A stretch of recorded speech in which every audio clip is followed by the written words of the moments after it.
Ma'am हाँ येतोय ना आवाज? येतोय सर. ठीक है, तो हम श्लोक क्रमांक जो 42 है वो देख रहे हैं। तो एक वर्ण समुत्थान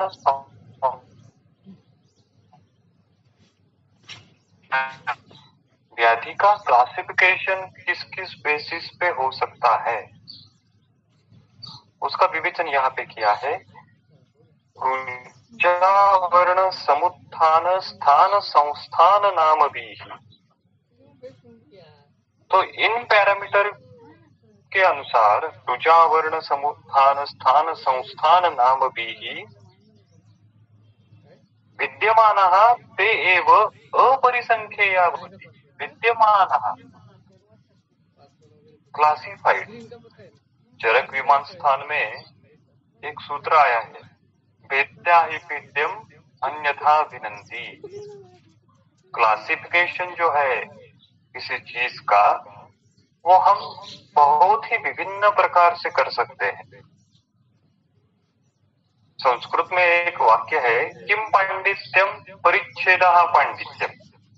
एक ही चीज को आप कौन से कितने कितने डिफरेंट एंगल से देख सकते हो, उसको हम पांडित्य कहते हैं। तो क्लासिफिकेशन का नजरिया क्या है कि एक ही चीज है, एक ही भाव विशेष है, एक ही वस्तु विशेष है, उसको आप कौन से विभिन्न एंगल से जान सकते हो, उसका ही नाम क्लासिफिकेशन है, उसका ही नाम व्याधि का भेद है। तो ये कौन से पैरामीटर उन्होंने यहाँ पे दिए हैं? रुजा वर्ण समुत्थान स्थान संस्थान नाम विद्यमानः तेव अपरिसंख्येया भवति। तेव यानी व्याधिया। So the व्याधीज are इन्नुमरेबल, अपरिसंख्येय। उनको काउंट हम नहीं कर सकते, क्योंकि रुजावर्ण समुत्थान स्थान संस्थान और नाम, इनके बेसिस पे व्याधियां तो असंख्य बन जाती है, अपरिमित बन जाती है, अगणित बन जाती है। उनका परमिटेशन कॉम्बिनेशन तो असंख्य है। तो व्याधियों की जो हम अध्याय पढ़ते समय 3 भेद, 4 भेद, 7 भेद पढ़ रहे हैं, वो तो क्या है? वो यथा स्थूले है।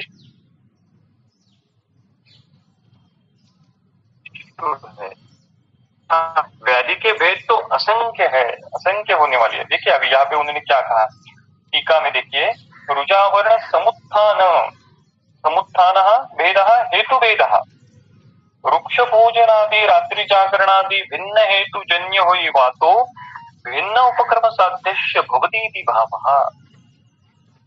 एक ही वात प्रकोप है, व्याधि एक ही है, वात व्याधि, लेकिन एक पेशेंट में वो वात प्रकोप रात्रि जागरण के कारण हुआ तो उसकी चिकित्सा भिन्न होगी, और एक पेशेंट में वो वात प्रकोप वृक्षादि आहार के कारण हुआ तो उसकी चिकित्सा भिन्न होगी। व्याधि तो एक ही है, दोष प्रकोप तो एक ही है, लेकिन लक्षणों में वैविध्य उत्पन्न होने के कारण चिकित्सा में वैविध्य उत्पन्न हुआ। और लक्षणों में वैविध्य किस कारण उत्पन्न हुआ? हेतु वैविध्य के कारण। तो स्थान भेद आमाशयादयोः रसादयेश्च। और ये जो दोष प्रकोप है, ये कौन से अवयव में हुआ है, ये कौन से स्थान में हुआ है, ये कौन से स्रोतस में हुआ है, ये जानना भी जरूरी है। स्थान बदल गया, स्रोतस बदल गए तो व्याधि भी बदल जाती है। एक ही बात प्रकोप है, आमाशय में अगर वो प्रकोपित होगा तो आमाशयगत वात के अन्य लक्षण उत्पन्न होंगे। एक ही वात प्रकोप अगर पक्वाशय में हो गया तो पक्वाशयगत वात के लक्षण उत्पन्न होंगे। हेतु एक है, दोष प्रकोप भी एक है, स्थान बदल गया, व्याधि बदल गया। स्थान भेदः संस्थानम आकृति, form of the disease, Sansthanam यथा गुल्म अर्बुदादिहि। अभी वाग्भटाचार्य जी ने, अगर आपके पास वाग्भट है तो वाग्भट निदान स्थान का जो पहला अध्याय है, सर्वरोग निदान अध्याय, उसमें शायद आपको वो श्लोक याद होगा, जो 5वां श्लोक है। रूप की व्याख्या उन्होंने दी है, तदेव व्यक्तता यातम रूपम इति अभिधीयते, संस्थानम व्यंजनम लिंगम लक्षणम चिन्हमाकृति। संस्थान जो है वो उन्होंने रूप का पर्याय बताया है। तो रूप के पर्याय कौन से हैं? संस्थानम, व्यंजनम, लिंगम, चिन्हम, आकृति ही। तो इसमें भी, इस पर्यायों में भी कुछ सूक्ष्म भेद है। संस्थान क्या है? जो स्थूल स्वरूप में दिखते हैं वो संस्थान है, और जो व्यंजन जो होते हैं वो व्यंजन द्वियम लक्षण है। एक मेन कार्डिनल सिम्टम्स रहते हैं और दूसरे असेसरी सिम्टम्स रहते हैं।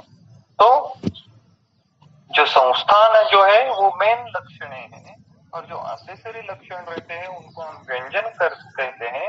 और जो चिन्ह और आकृति है, वो चिन्ह और आकृति परीक्षण करने के बाद, रुग्ण का परीक्षण करने के बाद वैद्य को समझ में आती है। तो इस प्रकार से संस्थान भी रूप का पर्याय है, लेकिन संस्थान और चिन्ह और आकृति इनमें थोड़ा थोड़ा भेद है। स्थान संस्थान नाम भी ही, तो उसका नामकरण अलग अलग होने से भी उनका विद्यमान अपरिसंख्येया भवन्ति। तो ये बेसिक सूत्र है कि व्याधि का क्लासिफिकेशन हम विभिन्न प्रकारों से n number of permutation combination उनके हम कर सकते हैं। देखिए, चरक विमान स्थान का जो 4था अध्याय है, चरक विमान स्थान अध्याय 4,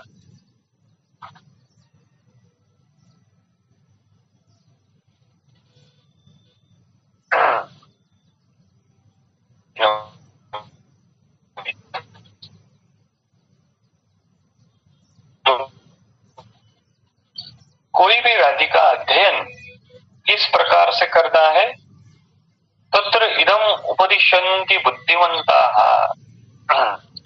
रोगम एकेकम एव प्रकोपणम एवं योनिः एवं समुत्थानम एवं आत्मानम एवं अधिष्ठानम एवं संवेदनम एवं संस्थानम एवं शब्द स्पर्श रूप रसगंधम एवं उपद्रवम एवं वृद्धि स्थान क्षय समन्वितम एवं उदरकम एवं नामानम एवं संयोगम विद्यात् एवं योगम विद्यात् तस्मिन् इयं प्रतिकारार्थ प्रवृत्ति अथवा निवृत्ति इति उपदेशात् जायते।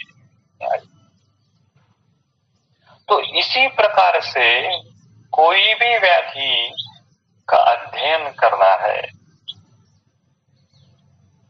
जब हम अपनी प्रैक्टिस की अर्ली स्टेज में रहते हैं, नई नई प्रैक्टिस जब शुरू होती रहती है, तो डायरेक्टली हमारा हमारा इंक्लिनेशन किस चीज पे रहता है कि हम तुरंत डायग्नोसिस पे आ जाते हैं। चलो ये वातव्याधि है, चलो ये कुष्ठ है, चलो ये गुल्म है, चलो है आवरण है। इस अवस्था में जंप करने की हमारी आदत हो जाती है। लेकिन डायग्नोसिस शायद रुग्ण के पहले विजिट में नहीं हो सकता, या फिर पहले विजिट में रुग्ण के आप डायग्नोसिस के जंप करना ये ज्यादा भूल हो सकती है।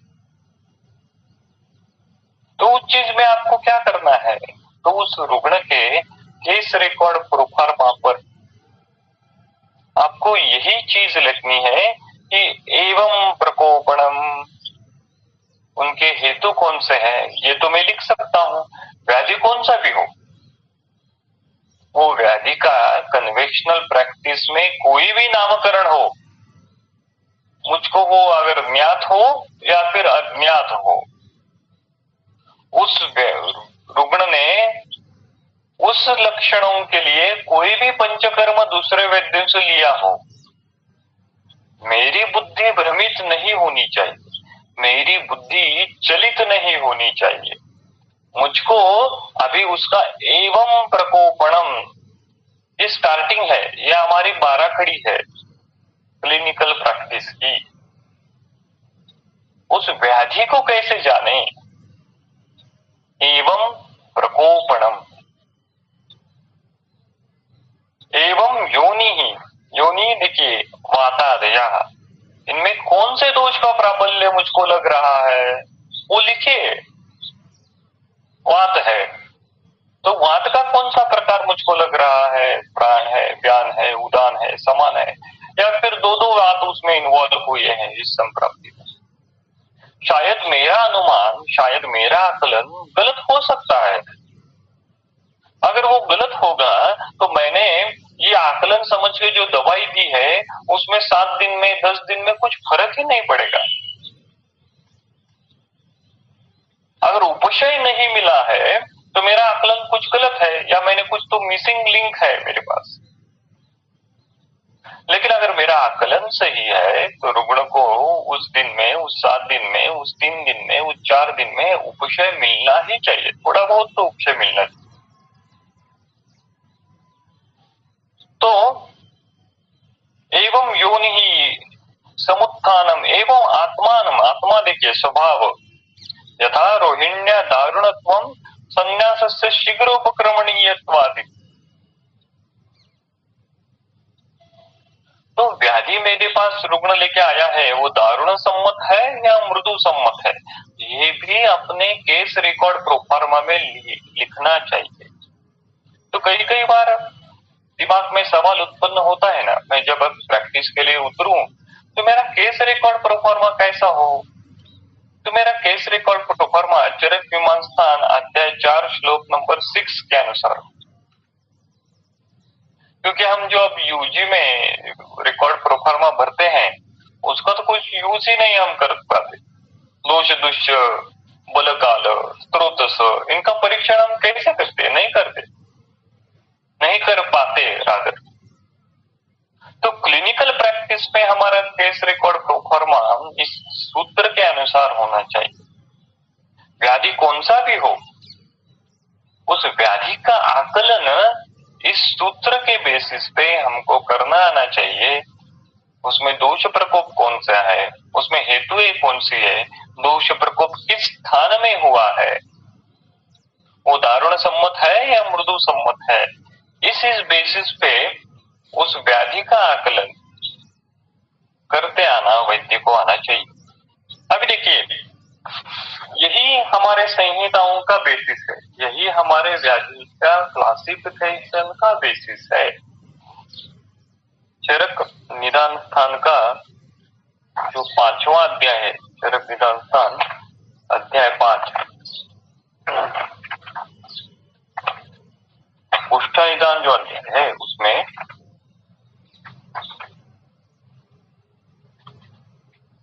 श्लोक नंबर 4, उसमें उन्होंने कहा है, देखिए, न च किंचित अस्ति कुष्ठम एक दोष प्रकोप निमित्तम अस्ति तु खलु समान प्रकृतीनामपि कुष्ठानां दोषांश विकल्प अनुबंध स्थान विभागेन वेदना वर्ण संस्थान प्रभाव नाम चिकित्सित विशेषाः।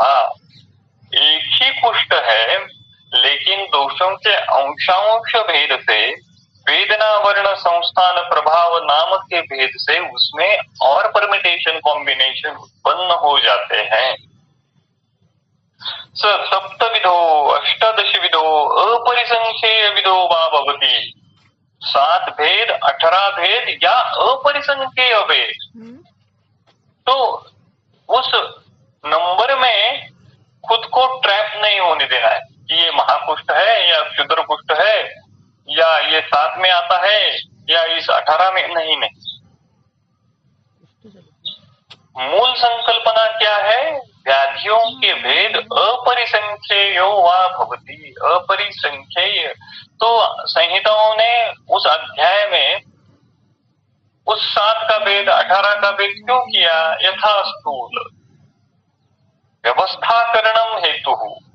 तो यथा स्थूल फॉर द सिस्टमैटिक पर्पज उन्होंने उन व्याधियों का कुछ कुछ भेद उस अध्याय में दिया है, लेकिन मूल संकल्पना ये है कि व्याधि के भेद तो अपरिसंख्येय हो सकते हैं। अपरिसंख्येय अभवति दोषा ही विकल्पनैः विकल्पमानः विकल्पयन्ति विकारः अन्यत्र साध्य भावा। तो दोष जो है उनके विकल्प अंशांश संकल्पना के आधार पर बहुत सारे हो सकते हैं।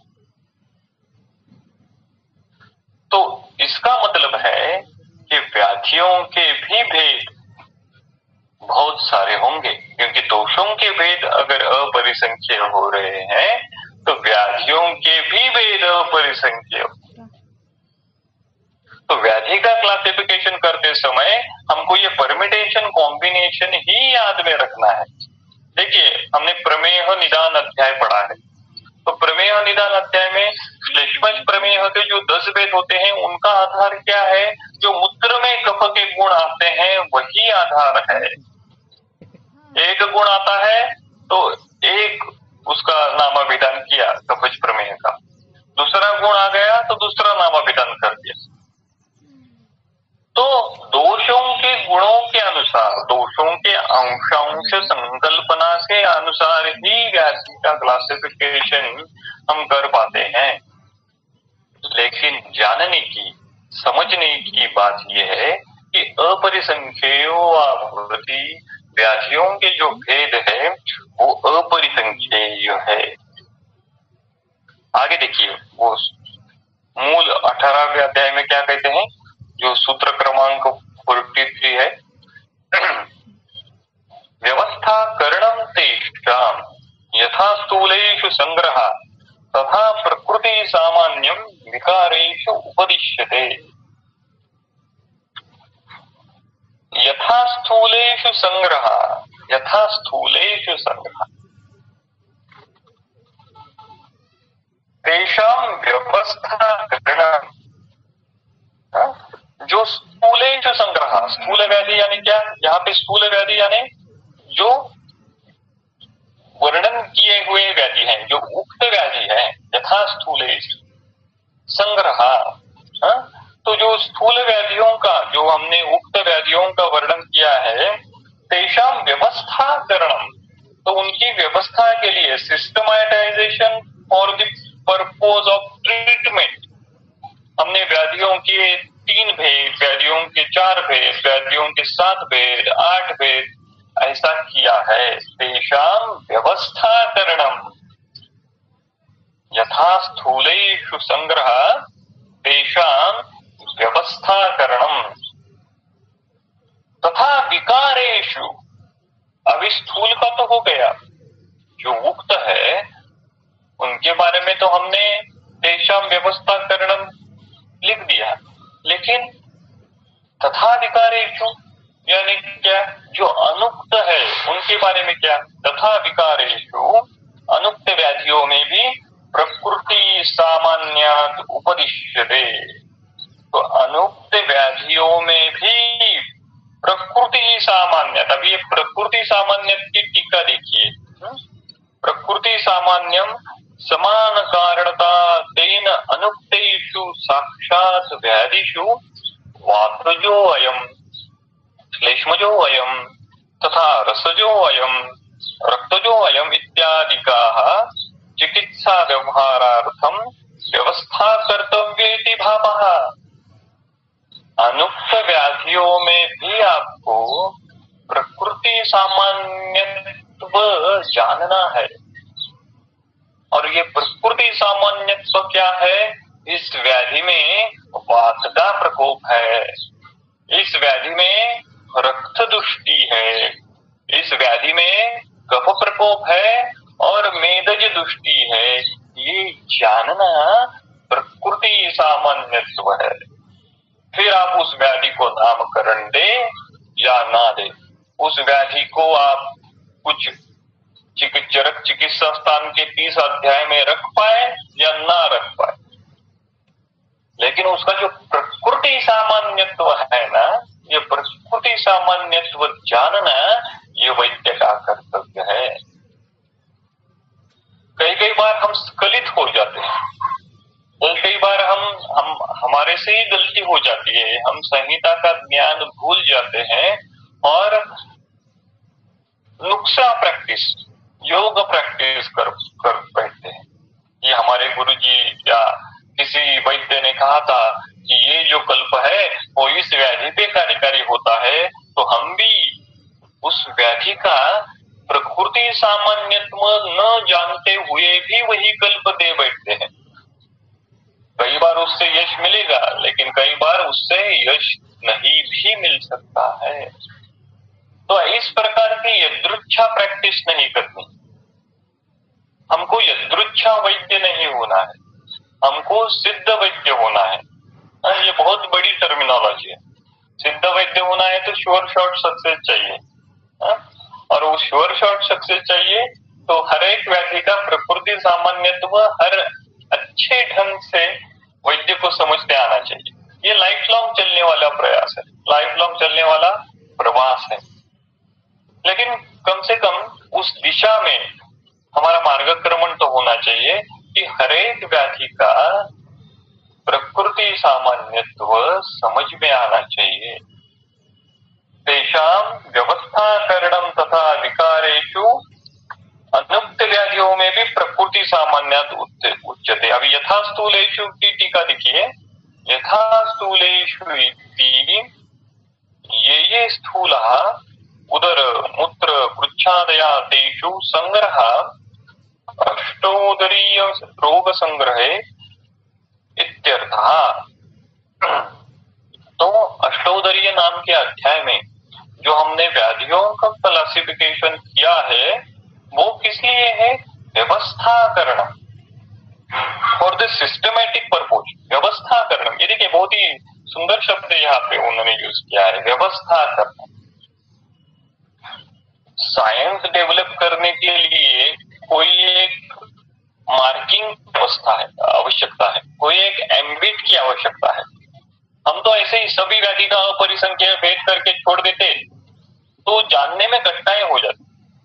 तो उसको कुछ एक डिमार्केशन करने के लिए, व्यवस्था करने के लिए हमने उस अष्टोदरीय नाम के अध्याय में उस व्याधियों के भेद वर्णित किए हैं, लेकिन वो व्यवस्थाकरणम के लिए है। और अनुक्त व्याधियों के भेद कैसे, किस प्रकार से जानना है? प्रकृति सामान्यत्व। तो उसका प्रकृति सामान्यत्व जानना ये सबसे बड़ी बात है। तो वो फिर उक्त व्याधि हो या अनुक्त व्याधि हो, उसका प्रकृति सामान्यत्व वैद्य को जानते आना चाहिए। देखिए, चरक चिकित्सा स्थान का जो 30 अध्याय 30,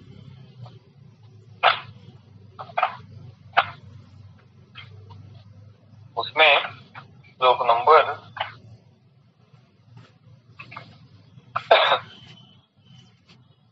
291, पेज नंबर 645, रोगा ये अपि अत्र न उद्दिष्टा बहुत्वात् नाम रूपतः तेषामपि एतद् एव स्यात् दोषादीन् वीक्ष्य भेषजम्। अनुक्त व्याधियों की चिकित्सा कैसे करे?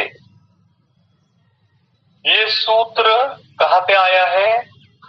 चिकित्सा स्थान के अंत में आया है। चिकित्सा स्थान में तो हमने 30 व्याधियों का वर्णन कर दिया, लेकिन इसी 30 व्याधियों से परे कोई अन्य व्याधि अगर आपके पास आया तो आपको क्या करना है? वैद्य को फंबल नहीं होना है, वैद्य को पसीना नहीं छूटना चाहिए। वैद्य ने उस व्याधि का ज्ञान किस प्रकार से, देखिए क्या हो रहा है, हेतु लिंग औषध ज्ञानम, इस प्रकार का त्रिसूत्र आयुर्वेद है। हेतु स्कंद, लिंग स्कंद और औषध स्कंद। संहिता काल में जिस प्रकार के हेतु रुग्ण सेवन करते होंगे, उस प्रकार के तो हेतु आज के जमाने में, आज के 21st सेंचुरी में नहीं है। हेतु बदल गए हैं। तो अगर हेतु बदल गए हैं तो लिंग भी बदल जाएंगे, क्योंकि लक्षण अभिव्यक्ति हेतुओं पे डिपेंड है। तो अगर लक्षण बदले हैं तो व्याधि भी बदल जाएंगे। तो कहने का तात्पर्य है कि हमारे पास बहुत सारे रुग्ण अनुक्त व्याधियों के आने वाले हैं। तो फिर संहिता क्यों पढ़ने की?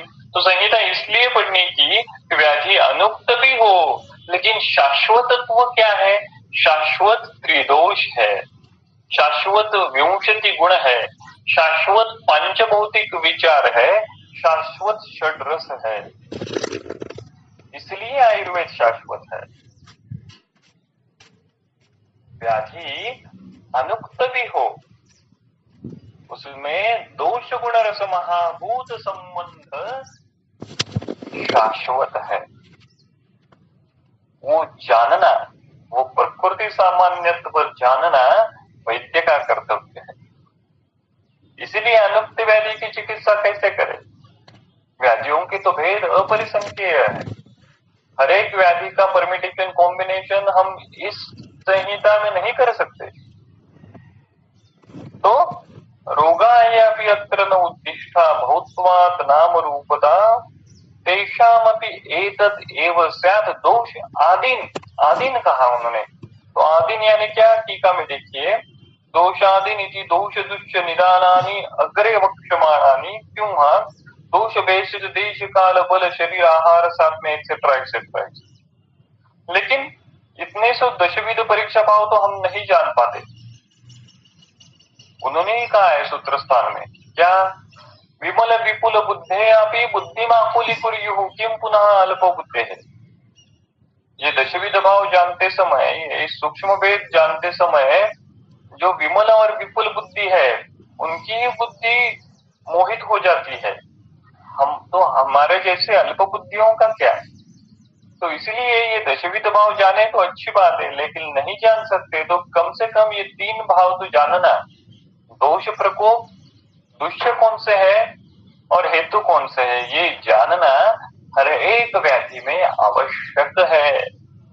अपने केस रिकॉर्ड प्रोफार्मा में वो लिखिए कि हेतु ये है, दोष प्रकोप मुझको ये लग रहा है, और ये जो दोष दुष्य सम्मूर्छना इस स्रोतस में हुई है, इस अवयव में हुई है। तेषामपि एतद् एव स्यात् दोषादीन विक्षेपेशजम। और वो जानने के बाद भी फिर वो दोष विपरीत, वो दुष्य विपरीत, वो वैगुण्य दूर करने की चिकित्सा आपको देनी है। तो मैं कैंसर की ट्रीटमेंट कैसे करूं? मैं इस प्रकार से करूं। तो मैं क्या कहते हैं उसको, इंटरस्टिशियल लंग डिसीज की चिकित्सा कैसे करूं? तो मैं इंटरस्टिशियल लंग डिसीज की चिकित्सा भी स्यात् दोषादीन विक्षेपेशजम, उसके अनुसार। तो ये सूत्र हर एक उक्त अनुक्त व्याधि को एप्लीकेबल है। देखिए, चरक सूत्र स्थान का अध्याय 19, उसमें श्लोक नंबर जो 5 है, पेज नंबर 111, सर्व एव निजा विकाराः न अन्यत्र वात पित्त कफेभ्यो निवर्तन्ते। सर्व एव निजा विकार, सर्व एव निजा विकारा न अन्यत्र वात पित्त कफेभ्यो निवर्तन्ते। वात पित्त कफ के अलावा कोई भी निज विकार नहीं हो सकता। कहने का तात्पर्य दोष वैषम्य के सिवाय कोई भी व्याधि नहीं हो सकता। वो उक्त है या अनुक्त है, कोई भी व्याधि, तो इस पर वैद्य की श्रद्धा होनी चाहिए। रुग्ण का बीपी बढ़ा है, लेकिन रुग्ण में लक्षण कौन से उत्पन्न हुए हैं? बीपी बढ़ा है में कारण नहीं हो सकता। रुग्ण का सीरम क्रिएटिनिन बढ़ा है, दोष वैषम्य के कारण ये नहीं हो सकता। तो इस वाक्य पे श्रद्धा होनी चाहिए। सर्व एव निजाधिकारा नान्यत्र वात पित्त कफेभ्यो निवर्तन्ते। तो आखिर में इसी श्लोक के अंत में क्या लिखा है उन्होंने? वात पित्त श्लेष्मणः पुनः स्थान संस्थान प्रकृति विशेषान अभिसमीक्ष तदात्माकनं च सर्व विकारान् तानेव उपदिशन्ति बुद्धिमन्ताः। तो वो वात पित्त श्लेष्मा के ही स्थान संस्थान प्रकृति के अनुसार भेद हो जाते हैं और डिफरेंट व्याधियों की लक्षणों की निर्मित हो जाती है। उसको बुद्धिमान वैद्य ने जानना चाहिए। तो सबसे इंपॉर्टेंट चीज यही है कि उस व्याधि में कौन सा हेतुएं हैं, उस व्याधि में। अब ये हेतुएं कैसे जाने उक्त अनुक्त व्याधियों की? अगर वो व्याधि उक्त है तो स्पेसिफिकली उस अध्याय में जो हेतु है वही तो आपके दोष प्रकोप के हेतु, उस हेतु का भी वर्गीकरण आप फिर अन्य प्रकार से कर सकते हो। दोष प्रकोप करने वाले हेतु, दूसरे व्याधि हेतु, खवैगुण्य करने वाले हेतु, हाँ? फिर सन्निकृष्ट हेतु, विपकृष्ट हेतु। तो इस प्रकार से ट्रिगरिंग फैक्टर भी कौन से है क्या, इस प्रकार से भी आप उस हेतुओं का वर्गीकरण कर सकते हो। रुग्ण का जो दैनंदिन आहार विहार है, रुग्ण सुबह उठने के बाद रात को सोते समय कौन सी चर्या करता है, आहार चर्या है, विहार चर्या, इसको सूक्ष्मता से जानना चाहिए। सूक्ष्मता से जानना। हमारा बेडसाइड क्लिनिक क्या है? हमारा बेडसाइड क्लिनिक यही है कि दोष वैषम्य पैदा हुआ है, वो दोष वैषम्य किस कारण पैदा हुआ है? देखिए, आयुर्वेद कार्यकारणवाद मानता है, वो सार्वपारिषद शास्त्र है। तो कार्यकारणवाद अगर वो मानता है तो इस रुग्ण में ये लक्षणों की, अगर श्वास का रुग्ण आपके पास आया तो ये श्वास किस कारण उत्पन्न हुआ है, ये सबसे पहले आपको जानना आना चाहिए। फिर वो मैं आखिर उस श्वास की चिकित्सा कैसे करूं, उसमें महालक्ष्मी दूं, प्रभाकर दूं, निवृत्त लेह दूं, तुच्छ कर दूं या अंशताप्यादि लोह दूं, ये अलग बात है। ये तो सूक्ष्म पे आखिर में आपको समझ में आएगा। लेकिन वैद्यत्व कौन से चीज में लिप्त है या वैद्यत्व कौन से चीज में छुपा है, तो इस प्रकृति सामान्यत्व में ही वैद्यत्व छुपा है। ये जो श्वास है ये किन कारणों से उत्पन्न हुआ है? मेरे पास डिस्निया का पेशेंट आता है, किस कारण है? हमारी बुद्धि भ्रमित क्यों हो जाती है? तो हमारे पास वो कन्वेंशनल प्रैक्टिस का जो एक प्रकार से संस्कार हमारे बुद्धि पे इतने हुए हैं कि डिस्निया अगर रुग्ण को है तो हम जल्दी तुरंत ईसीजी निकालो, जल्दी तुरंत बीपी ले लो, जल्दी किडनी फंक्शन टेस्ट कर दो, ये कर दो, ठीक है। हमारी बुद्धि चलती ही नहीं कि हेतु क्या है और दोष प्रकोप इस व्याधि में कौन सा हो सकता है। रुग्ण का बीपी बढ़ा है, रुग्ण को अगर गिडनेस हो रहा है, हमारी बुद्धि चलती ही नहीं, तुरंत बीपी देख लो, तुरंत ये कर लो, बीएसएल देख लो। लेकिन दोष प्रकोप, चलो बीपी बढ़ा है, लेकिन बीपी बढ़ने के बाद क्या हम उसके आगे लिखते हैं इसमें ये दोष प्रकोप है, उसमें ये व्यान वायु का गति का वृद्धि हुई है, इसमें इस पित्त का प्रकोप हुआ है, हम नहीं लिखते क्योंकि उस विचार ही हमारे दिमाग में इतना संस्कारित नहीं हुआ। तो वो अलग बात है, लेकिन वो संस्कार बहुत ही साक्षी भाव से हमारे बुद्धि पे करते आना चाहिए। वो जब तक नहीं आएगा तब तक वो प्रैक्टिस, उस प्रकार का विचार हर एक रुग्ण में आप नहीं कर पाओ। तो ये कोशिश है, ये प्रयास पूर्वक हमको करना है कि सर्वैव निजा विकारा नान्यत्र वात पित्त कफेभ्यो निवर्तन्ते। देखिए चरक चिकित्सा स्थान का जो 28 अध्याय है उसमें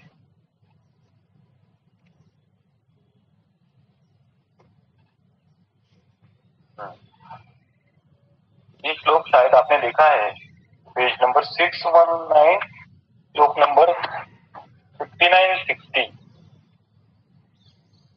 वात पित्त कफादेः सर्वस्त्रोतो अनुसारिणः वायुरेव हि सूक्ष्मत्वात् द्वयोः तत्रापि उदीरणाः कुपिताः तौ समुद्धूय तत्र तत्र क्षिपन् गदान् करोति आवृतमार्गत्वात् रसादिश्य उपशोषये। तो वात पित्त कफ ये सर्व स्त्रोतों अनुसारिणा है, और एक बार वायु का प्रकोप हुआ तो पित्त और कफ का भी उदीरण कर सकता है, उनको उद्धूय कर सकता है, अन्य दोषों का अनुबंध भी वो कर सकता है। और इसी प्रकार से हमको इस व्याधि में कौन से वायु का प्रकोप हुआ है और कौन से दोष का अनुबंध है उसमें ये जानना, ये प्रकृति सामान्यत्व है। तो इस चीज को ज्यादा इम्फोसाइज क्यों करना है? तो इस चीज को इसलिए इम्फोसाइज करना है कि ये सबसे एप्लीकेबल, हर एक व्याधि में ये एप्लीकेबल चीज है, प्रकृति सामंजस्य। तो मोरल ऑफ द स्टोरी क्या है? तो मोरल ऑफ द स्टोरी है कि हर एक व्याधि में आपको हेतु जानने आना चाहिए कम से कम, हर एक व्याधि में आपको दोष प्रकोप जानते आना चाहिए, और हर एक व्याधि में आपको अवयव स्रोत से इन्वॉल्वमेंट कौन सी है ये जानते आना कम से कम आना चाहिए। बिना जानते हुए चिकित्सा शुरू नहीं करनी चाहिए। तो तथा प्रकृति सामान्य विकारेषु उपदिश्यते, श्लोक क्रमांक 44 में वो कहते हैं, ये श्लोक सबको मालूम है, हम यूजी से हम पढ़ते आ रहे हैं। विकार नाम कुशलो न जुमिया कदाचन नहीं सर्व विकाराणाम नाम तो वस्तु ध्रुवास्ति। अभी देखिए श्लोक नंबर 42 में व्याधि का क्लासिफिकेशन करते समय नाम, नॉमेनक्लेचर ऑफ द डिसीज, ये पैरामीटर आया है, वो सबसे आखिर में आया है, सबसे आखिर में है, हा? तो उसके संदर्भ में इस श्लोक में कहते हैं विकार नाम अकुशला, विकार नाम व्याधि का नामकरण, नॉमेनक्लेचर, अकुशला, तो व्याधि का नाम न जानने वाला वैद्य, विकार नाम अकुशला कदाचन न जिम्मीयात।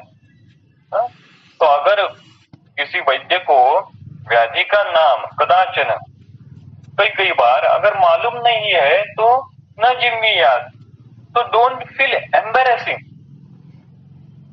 हाय मुझको इस व्याधि का नामकरण ही नहीं करते आया, मुझको इस व्याधि को कुछ नाम ही नहीं देता आया, तो आप शाय मत फील करो, आज आप खुद को गिल्टी मत फील करो, don't feel embarrassing if you don't know the name of the disease. तो इसलिए उन्होंने शब्द वहां पे लिखा है न जिम्मीयात, क्योंकि ही कारण सर्व विकाराणाम नामता ध्रुवा स्थिति न अस्ति, क्योंकि सर्व विकाराण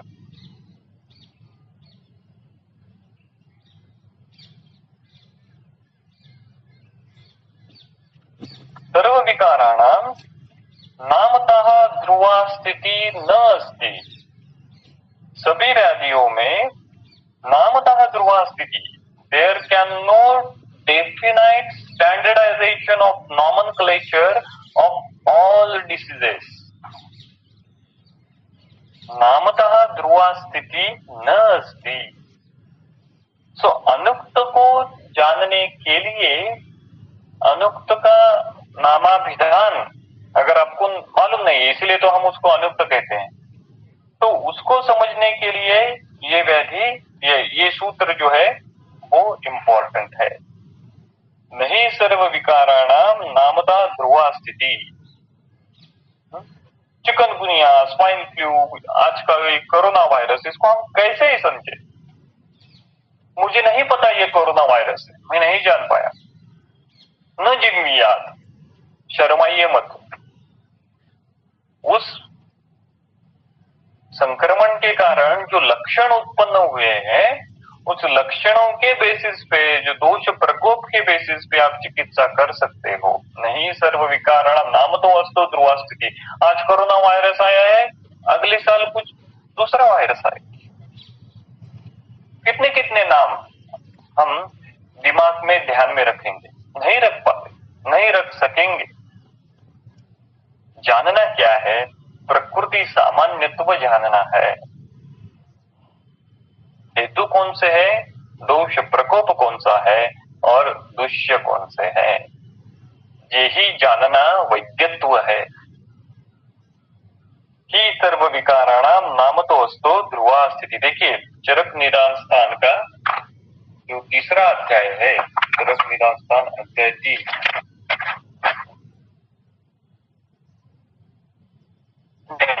श्लोक नंबर 4 देखिए, उसमें आखिर में एक लाइन है, नहीं अविशेषविद रोगाणाम औषधविद अपि विषक प्रशमन समर्थो भवति।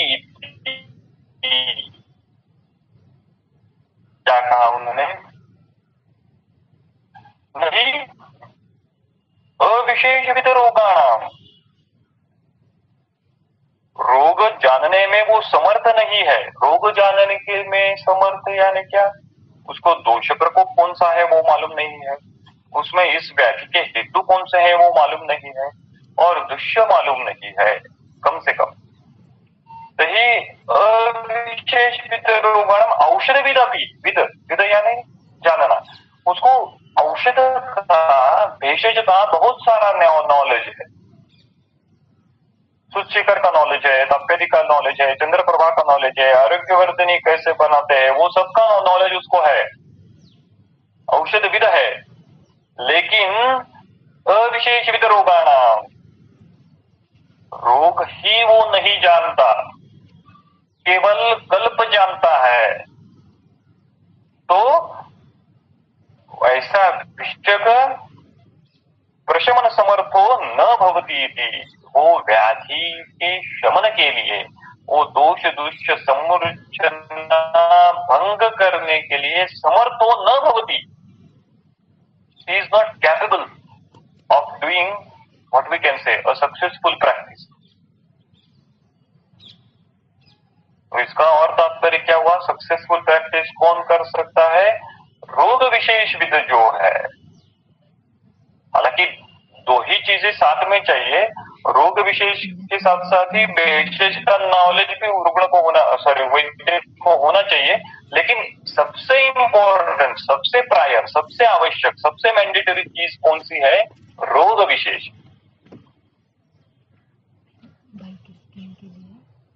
इसलिए उन्होंने कहा, देखिए रोगमादो परीक्षित तदनंतरम औषध। सबसे पहले रोग परीक्षा। रोग परीक्षा यानी क्या? हेतु दोष स्थान, प्रकृति सामान्यत्व जानना। तो इसीलिए हमको औषधविद होने से पहले सबसे पहले रोग विशेषविद होना है। चरक चिकित्सा स्थान का अध्याय 30।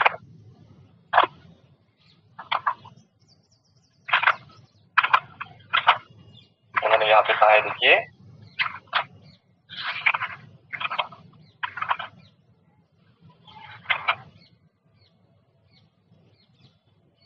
पेज नंबर 649, श्लोक नंबर 326। तस्मात् दोष औषधादीन परीक्ष्य दशतत्वतः परीक्षा किसकी परीक्षा? रोग की परीक्षा करो। दोष औषधादिनी कुर्या चिकित्सितम, उसके बाद चिकित्सा करो प्राज्ञो। हाँ, प्राज्ञ वैद्य जो है इस प्रकार से करता है। न योगेरेव केवलम, केवल योग पे प्रैक्टिस मत करो, नहीं तो उस फार्मासिस्ट में और आप में कुछ फर्क नहीं रहेगा। न योगेरेव केवलम, न योगेरेव केवलम, ये व्याधि और ये चिकित्सा, ये व्याधि और ये कल्प, इस प्रकार से ड्रग एंड डिसीज की प्रैक्टिस मत करो। न योगे एव केवलम। तो हमारा अप्रोच किस प्रकार से होना चाहिए? हमारा अप्रोच इस प्रकार से होना चाहिए, हमको उस व्याधि का प्रकृति सामान्यत्व जानते आना चाहिए। इस व्याधि में ये हेतु है, इस हेतुओं के कारण इस दोष का इस अंशांश संकल्पना से प्रकोप हुआ है, और ये दोष प्रकोप इस स्रोतस में, इस स्थान में और इस दुष्य से सम्मूर्छित हुआ है। ऐसा पूरा पिक्चर वैद्य के सामने होना चाहिए। ये फर्स्ट विजिट में नहीं होगा। तो फर्स्ट विजिट में जब रुग्ण आपके पास आएगा तो वो जो जानकारी आपके पास है उस जानकारी से आप थोड़ा बहुत अनुमान लगा सकते हैं, और उस अनुमान के आधार पर आप कुछ कुछ लंघन देते हैं, पाचन देते हैं, कुछ व्याधि विपरीत ड्रग दे देते हैं। लेकिन उस पे चिंतन जो है वो आपको जारी रखना है। कोई कोई व्याधियां जैसी है, जैसे उपस्तंभित जानुसंधिगतवात, वो तो ठीक है, वृद्ध वैद्य है, वृद्ध रुग्ण है, तो जराजन्य अवस्था है, तो इस व्याधि में तो ज्यादा सोचने की बात नहीं है। उसमें आप स्नेहन करोगे, लॉन्ग स्टैंडिंग स्नेहन, स्वेदन, अंतर्गत स्नेह, इस प्रकार से चिकित्सा करोगे तो वो तो जो है निदान जो है वो लगभग बराबर ही आ जाता है। लेकिन अन्य जैसी कंडीशन है, रुग्ण जैसी मोटी मोटी 4-5 फाइल लेके आपके पास आएगा और बहुत ही कॉम्प्लिकेटेड पिक्चर, और उसमें और एक बड़ी बात क्या रहती है मालूम है क्या? कि एक नई वैद्य के सामने समस्या किस प्रकार की रहती है कि लक्षणों की अभिव्यक्ति रुग्ण के पास भी नहीं रहती। रुग्ण क्या कहता है? मेरा ग्लाइकोसाइलेटेड हीमोग्लोबिन बढ़ा है, मेरी चिकित्सा करो। रुग्ण कहता है मुझको लक्षण कोई नहीं है, लेकिन मेरा रुग्ण एलोपैथी से बहुत सारी non steroidal anti inflammatory drug है, स्टेरॉइड ड्रग है, वो देता है, इसलिए उनके लक्षण सबसाइड हुए रहते हैं। तो विदाउट लक्षण हमको वो जानना है। ये तो हमारे संहिता में नहीं है। लक्षण विरहित व्याधि कैसे जाने? लक्षण विरहित कोई भी लक्षण रुग्ण को नहीं है, और रुग्ण की अपेक्षा क्या है? मुझको लक्षण कोई नहीं है, लेकिन फिर भी मेरे जो बायोमार्कर्स है वो आप नॉर्मल लेके आओ, उसको आप नॉर्मल करो। तो ये भी एक व्याधि, ये भी एक प्रकार का रुग्ण का गट आपके पास आएगा, उनमें लक्षण कोई नहीं रहेंगे, क्योंकि वो बहुत घूम के आपके पास आने वाला है। लेकिन उसकी अपेक्षा क्या रहेगी? मेरी अपेक्षा इतनी है, मेरा पीएसएल नॉर्मल करके दो। तो इस प्रकार के जो रुग्ण है, देखिए कोई कोई आते हैं, देखिए एचबीएस एजी पॉजिटिव, हेपेटाइटिस बी पॉजिटिव वाले रुग्ण रहते हैं, लक्षण कोई नहीं है अभी भी, 1-2 साल पहले जॉन्डिस होके गया है, अभी कुछ नहीं है, और अपेक्षा क्या है अभी कि मेरा जो ये हेपेटाइटिस बी पॉजिटिव है वो आयुर्वेद से निगेटिव हो सकता है क्या? कितने बड़े चैलेंजेस रोज आपके सामने आए। तो वैद्य को फंबल नहीं होना है, वैद्य को प्रकृति सामान्यत्व जानते आना चाहिए। और ये जो लक्षण विरहित संप्राप्तियां हैं जो आज के जमाने में बहुत सारी हैं, लक्षण विरहित संप्राप्ति, ये नई चीज है। लक्षण नहीं है लेकिन फिर भी संप्राप्ति कुछ ना कुछ घड़ी है, क्योंकि बायोमार्कर बढ़े हैं। तो इस लक्षण विरहित संप्राप्ति को भी आपको इस प्रकृति सामान्यत्व से जानना है, अनुमानित करना है, और उसके बेसिस पे आपको चिकित्सा करनी है। तो ये सबसे इम्पोर्टेंट चीज है। नहीं सर्व विकाराणाम नाम तो वस्तु ध्रुवा स्थिति। तो आज हम यहीं पे रुकेंगे। इसके आगे का जो विषय है वो अगले लेक्चर में लेंगे।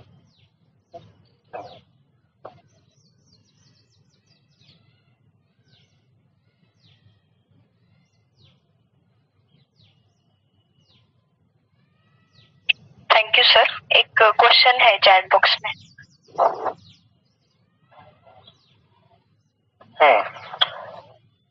दोषों के बगैर व्याधि उत्पत्ति नहीं हो सकती, तो सिर्फ दोष विपरीत चिकित्सा एक्सप्लेन करनी चाहिए थी। तो what is the role of व्याधि विपरीत चिकित्सा? ये अच्छा सवाल है कि हम चिकित्सा जो करते हैं वो दोष विपरीत, व्याधि विपरीत और दोष व्याधि विपरीत, इस प्रकार से चिकित्साओं का भेद वर्णित किया है। तो जो निज विकार आपने कहे हैं वो निज विकार दोषों के सिवाय तो नहीं होंगे, तो फिर चिकित्सा दोषों की ही करनी है, ये है। लेकिन फिर एक दिमाग में सवाल आता है, चलो कि सर्व निज विकार जो है वो दोषों के कारण होंगे। जो हमने चरक सूत्र स्थान का 19वां अध्याय में जो श्लोक पढ़ा, सर्व एव निजा विकारा नान्यत्र वात्र पित्त कफेभ्यो अभिनिवर्तन्ते, तो उतना है सूत्र देख के संहिता खत्म होनी चाहिए। आगे ज्वर क्यों लिखा, रक्त पित्त क्यों लिखा, पांडु क्यों लिखा, वात व्याधि क्यों लिखा, वात रक्त क्यों लिखा, पुरुष स्तंभ क्यों लिखा, क्यों लिखा? भले वो 30 व्याधि है, कम है, लेकिन क्यों लिखे? तो दोष प्रकोप तो है, लेकिन उस संप्राप्ति में कुछ न कुछ तो चेंजेस आ रहे हैं। वो चेंजेस अगर उस संप्राप्ति में आ रहे हैं तो आपको उस दोष विपरीत के साथ साथ ही वो जो दुष्य है उस दुष्य पे कार्यकारी करने वाली चिकित्सा भी करनी आनी चाहिए। तो इसीलिए क्या रहता है, कोई कोई व्याधियां दोष प्रकोपजन्य ज्यादा रहती है, कोई कोई व्याधियां धातु प्रदोषजन्य ज्यादा रहती है। यानी क्या कि वात प्रकोप है, अगर वात प्रकोप ज्यादा मात्रा में है और दुष्य की दृष्टि इतनी नहीं है तो एक व्याधि का मैनिफेस्टेशन हो जाएगा। दोष प्रकोप इतना नहीं है लेकिन धातु दृष्टि ज्यादा है, धातु की सम्मूर्छना या धातु की दृष्टि अगर ज्यादा हुई है तो आपको दोष प्रशमित करने के साथ साथ ही उस धातु प्रदोष की, उस धातु दृष्टि की भी चिकित्सा करनी चाहिए। तब तक आप उस चिकित्सा पूरी तरीके से प्रशमित नहीं कर पाओगे। वैद्य वेणी माधव शास्त्री जी करके थे, उन्होंने पूरा जो उनका चिकित्सा सिद्धांत था वो धातुओं की दृष्टि पे रखा। उनका कहना था कि धातु प्रदोषित चिकित्सा आप जब तक नहीं पूरी तरीके से कर पाते हो तब तक आप पूरी तरीके से दोष दुष्य संरचना भंग नहीं कर पाते हो। तो मेरे विचार से ये जो व्याधि विपरीत विचार जो है वो हर एक व्याधियों में लागू होता है क्या, तो हम नहीं कह सकते कि हर एक व्याधियों में वो लागू होता है। आपको शुरुआत सबसे पहले दोष विपरीत से ही करनी है, लेकिन जो धातु प्रदोष जो अवस्था है, जीर्ण अवस्था जिसमें रहते हैं कि दोष और दुष्य इनकी सम्मूर्छना बहुत जीर्ण हुई है, तो इस अवस्था में जो दुष्य दृष्टि है, जो धातु दृष्टि है, वो धातु दृष्टि दूर करने के लिए ये व्याधि विपरीत विचार उन्होंने डेवलप किया है। देखिए, गृहिणी व्याधि में पंचामृत परपटी देना ये व्याधि विपरीत विचार है। वो कहाँ दोष विपरीत विचार है? वो व्याधि विपरीत विचार डेवलप क्यों हुआ? तो वो व्याधि विपरीत विचार इसलिए डेवलप हुआ कि आप दोषों की तो चिकित्सा करोगे, आप मुस्ता दोगे, आप शुंठी दोगे, आप बिल्व दोगे, जिससे आप दोषों का पाचन करोगे, उस कफज गृहिणी की चिकित्सा आप करते जाओगे, लेकिन साथ में आपको उस गृहिणी अवयव को भी बल देना है। साथ में आपको उस जो गृहिणी जिस धातुओं से घटित है उस धातुओं की दृष्टि भी दूर करनी है। उसको अगर उस गृहिणी जिस मांस धातु से उपाचित है उसको जब तक पूरी तरीके से बलवान अवस्था प्राप्त नहीं होगी तब तक वो गृहिणी व्याधि पूरी तरीके से ठीक नहीं हो पाएगा। इस इसलिए वो परपटी संकल्पना का विकास हुआ, उसके डेवलपमेंट हुई और हम लगभग सभी पेशेंट को आप परपटी कल्प आप देते हैं व्रणी रुग्ण में। ये व्याधि विपरीत विचार है। या फिर आप ऐसा कहें कि श्वास व्याधि में श्वास कुठार रोज देना, ये व्याधि विपरीत विचार है। तो आज के जमाने में आज के अभी क्लिनिकल प्रैक्टिस में क्या हो रहा है कि मुझको 7 दिन में रुग्ण से उपचार अपेक्षित है। तो 7 दिन में रुग्ण से अगर उपचार अपेक्षित है, रुग्ण का पेशेंस इतना नहीं है, तो आप कई बार व्याधि विपरीत कल्प ज्यादा पैमाने पे यूज करते हो। समीर पन्नग जैसे वो हमने संडे के लेक्चर में देखे थे कि रसकल्प की प्रैक्टिस के बारे में क्या है, उसकी फलश्रुति बहुत बड़ी रहती है, उसमें दोष दृश्य समूर्छना का ज्यादा विचार नहीं रहता, वहां पे व्याधि विपरीत अवस्था का ज्यादा विचार होता है। तो ठीक है, वो एक अलग विचार है, लेकिन वो पूर्णतः विचार है ऐसा भी हम नहीं कह सकते। केवल रस सिद्धांतों से भी प्रैक्टिस पूरी तरीके से शास्त्रोक्त है ऐसा भी नहीं है। हमको सिनर्जेटिक अप्रोच डेवलप करना है प्रैक्टिस करते समय। दोष दृश्य समूर्छना का ज्ञान हमको होना है, दोष प्रकोप कौन सा है, हेतु कौन से है और दृश्य कहाँ है, ये सबसे पहले जानना है। और फिर दोष विपरीत चिकित्सा करते हुए एखादा व्याधि विपरीत कल्प उसमें ऐड करते जाना है, तभी वो संपूर्ण चिकित्सा होगी। तभी आपका रुग्ण प्राइवेट प्रैक्टिस में उपशमित हो जाएगा और आपके पास उपशय लेके 7 दिन में 10 दिन में आएगा। तो इसीलिए वो धातु दृष्टि दूर करने के लिए वहां पे व्याधि विपरीत चिकित्सा सिद्धांत वर्णित किया है। आगे जो हम शोध की चिकित्सा पढ़ेंगे ना, तो शोध की चिकित्सा में आए हुए व्याधि विपरीत चिकित्सा कल्प भी हम पढ़ेंगे, जो प्रैक्टिस में अभी यूजफुल है, जैसे हमने कुष्ठ में पढ़े थे या फिर प्रमेह में पढ़े थे। तो प्रैक्टिस में उपयुक्त तो जो व्याधि विपरीत शोध के कल्प है वो भी हम डिस्कस करेंगे, तब ये संकल्पना और ज्यादा एक्सप्लोर करने की कोशिश करेंगे। ठीक,